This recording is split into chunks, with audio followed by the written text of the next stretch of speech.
Hi, this is Alex from phpacademy.org and this is a PHP video tutorial for the new Boston.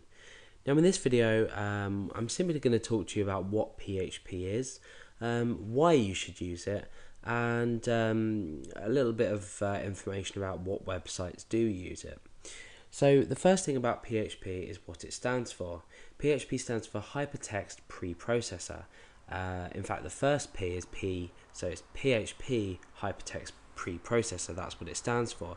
So we've got a recursive acronym because we have an acronym inside another acronym, because originally PHP stood for Personal Homepage, so it's now been changed to stand for PHP Hypertext Preprocessor, with the PHP inside of that still standing for Personal Homepage. So what is PHP and why should we use it? Well, PHP is a server-side scripting language. Now when you open up a PHP file and you type in the code, it's not available to view by the user of the website. They cannot right click and see your code. So it's not like HTML. With HTML being a markup language, it's interpreted by the browser. Now PHP and the code inside of it is interpreted by the web server and compiled server side, and then the output of the application, if you like, is displayed in HTML if we choose to do so.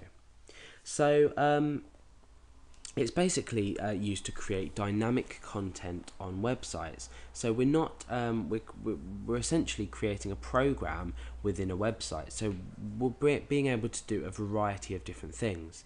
Now let's head over to the PHP official website, which is php.net. So if you need any more information, I'm just giving you a brief overview here.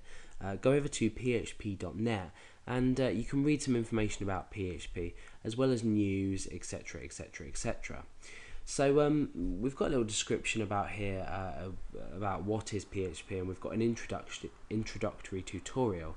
Now the great thing about PHP is while you're developing, it has a really extensive documentation to it, and this is called the manual. So we've got a link here to the manual, and basically we've got an online manual for lots of different languages, and you can also download the documentation as well.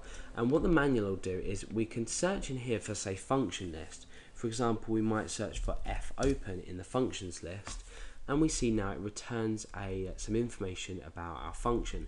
So we can now go down and look at the different parameters or the arguments it takes, and we can also look at some examples down here.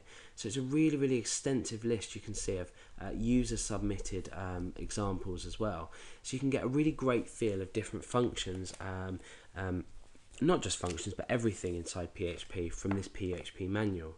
So what kind of websites use PHP and why do they use it? Well, Facebook, for example, use PHP. What we're doing is with Facebook, it's a social networking website that's storing lots of data in a database. So what we can do with PHP is we can combine PHP with a database system, and we typically do this with MySQL. And certainly in the tutorials that I create, I use MySQL because MySQL is one of the wideliest used and powerful and fastest databases around. So MySQL is great to use with PHP for storing data. So Facebook is one of the social networking websites that takes advantage of PHP as a whole, as it's a really, really nice language to work with. A lot of the syntax and structure is similar to C, and it's actually interpreted by C server side as well. I think it's C or C, yeah, probably C. But you can obviously prove me wrong on that if you'd like.